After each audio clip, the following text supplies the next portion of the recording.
ത്യജിക്കേണ്ടതാണൊരു 7 ദോഷം എന്നും, അത് ഉഗ്രമാണേ സർവപാപമിൽ നിന്നും എന്നുള്ളതും നബി മുസ്തഫ പറയുന്നതാ, ശൈഖാനി റിപ്പോർട്ടുള്ളതായി കാണുന്നതാ.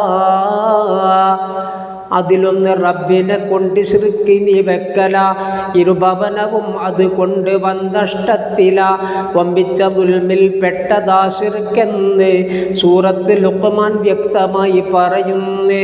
തൗഹീദ് അഫ്ളലിൽ അഫ്ളലാണെന്നറിയണേ, ശിർക്ക് അക്ബറുൽ കബായിറാണെന്നോർക്കണേ.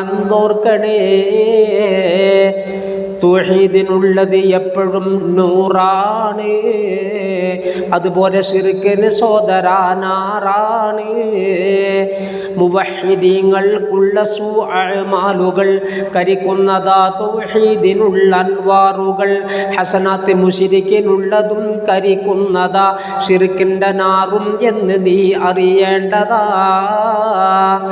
വൻദോഷമിൽ 2 ശുദ്രം ചെയ്യലും, അതിനാൽ ജനങ്ങളെ ഗൂഢമായി ദ്രോഹിക്കലും, അതുകൊണ്ട് ജസദും മാല് ഔലാദഹലിനും വരുത്തുന്നു നാശം, ഇടവരും നഷ്ടത്തിനും.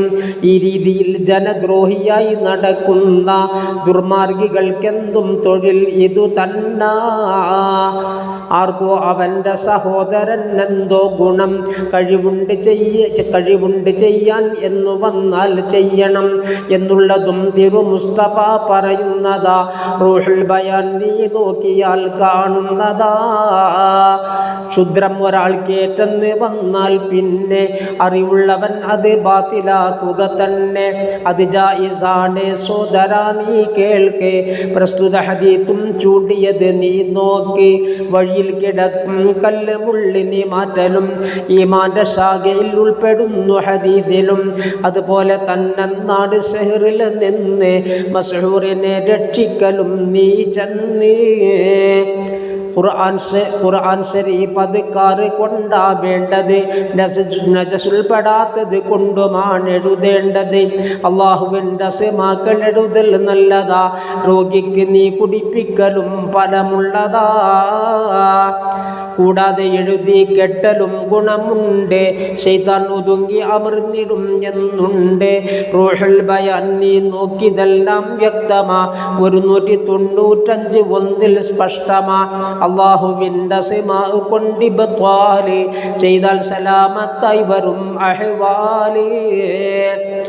സിഫ്റു സആദയിലുണ്ട് തെളിവുകൾ അനവധി, കൂടാതെ സംശയത്തിനുമുണ്ട് പ്രതിവിധി. ഹൈക്കലായി കെട്ടുന്ന സമയം ഓർക്കണം, തണ്ടാസതിൽ കടക്കുന്ന സമയം മാറ്റണം. കൂടിൻ്റെ ഉള്ളിൽ ഭദ്രമായി വെച്ചാലത് മാറ്റേണ്ടതില്ലെന്നുണ്ട്, മാറ്റൽ നല്ലത്. രക്ഷിക്കലായി കുല്ല സിഹറിൽ നിന്നും, അതുപോലെ സർവ്വശുറൂർ അതിൽ നിന്നെന്നും.